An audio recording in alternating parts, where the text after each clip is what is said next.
நம்ம தமிழ்நாட்டில் பெண்களுக்கு பாதுகாப்பு இல்லையா?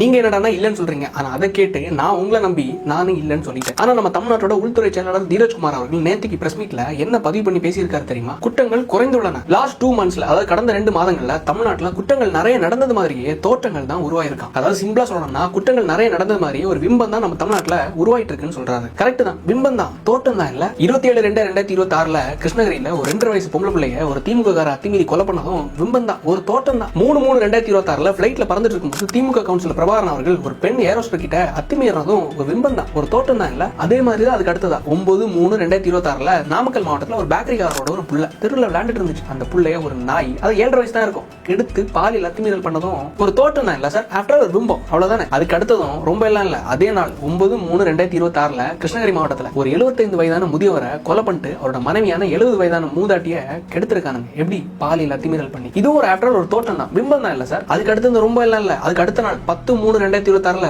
நம்ம சென்னை மதுராந்தகத்துல ஒரு சின்ன பிள்ளைய பாலியல் அத்துமீறல் பண்ணி கெடுத்திருக்காங்க. இது ஒரு பிம்பம் தான், இது ஒரு தோட்டம் தான் இல்ல சார். ஐயா, அதுக்கு அடுத்தது ரொம்ப எல்லாம் இல்ல. அதுக்கு அடுத்த நாள் தான் 11/3/2026 அதே சென்னையில இருக்கிற பல்லாவரத்துல சாதாரண பிள்ளை எல்லாம் இல்ல, மூல வளர்ச்சி இல்லாத ஒரு பிள்ளைய, பொம்பளை பிள்ளைய அரெஸ்ட் பண்ணிருக்காங்க. அது ஒரு தோட்டம் தான் இல்ல சார், ஒரு பிம்பம் தான், அப்படிதானே. அதுக்கு அடுத்ததும் அதே நாள் 11/3/2026 தூத்துக்குடி மாவட்டத்தில் இருக்கிற விளாத்திக்குளத்துல +2 படிக்கிற பொம்பளை பிள்ளைய பாலியல் அத்துமீறல் பண்ணி ஹராஸ் பண்ணி கொடூரமா துடிக்க சிதைச்சு கொண்டிருக்காங்க.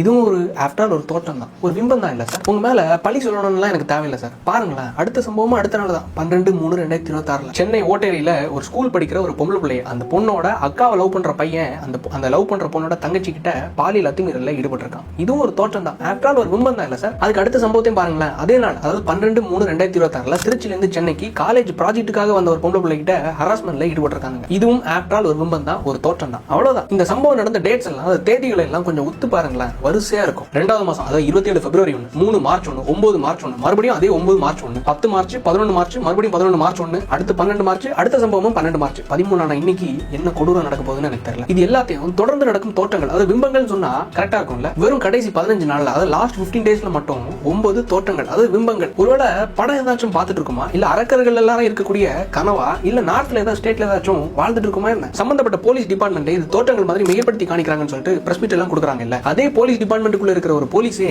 எங்கேயா இருக்காருன்னு பார்த்தா சென்னையில ஒரு பெண் வசிக்கக்கூடிய ஒரு வீட்டுல யூனிஃபார்ம் போட்டுட்டு கோழி பிடிக்கிறதுக்காக போயிருக்காரு. இதுவும் ஒரு தோட்டம் தான் இல்ல, அது ஒரு பிம்பம் தான் இல்ல சார். சரி, இது ஏதோ ஒரு வீட்டுல, ஏதோ ஒரு தெருவுல, ஏதோ ஒரு ஊர்ல நடக்குதுன்னு நீங்க நினைப்பீங்க. இதே சம்பவத்துல நம்ம வீட்டுல +2 படிக்கக்கூடிய நம்ம அக்காவோ தங்கச்சியோ பாதிக்கப்பட்டிருந்தாலோ, இல்ல நம்ம பாட்டி பாதிக்கப்பட்டிருந்தாலோ, இல்ல நம்ம காதலி பாதிக்கப்பட்டிருந்தாலோ, இது எல்லாத்தையும் தாண்டி நம்ம அம்மா பாதிக்கப்பட்டிருந்தாலோ, இல்ல நம்ம பொம்பளை புள்ள பாதிக்கப்பட்டிருந்தாலோ, நம்ம மனநிலை எப்படி இருந்திருக்கும் கொஞ்சம் யோசிச்சு பாருங்களேன். நாளைக்கு இதே தோட்டம், இதே பிம்பம் நம்ம வீட்டுல நடக்காதுங்கிறதுக்கு எந்த நிச்சயமும் கிடையாது. வர தேர்தல்ல நல்ல ஒரு முடிவா எடுப்பீங்க நம்ம.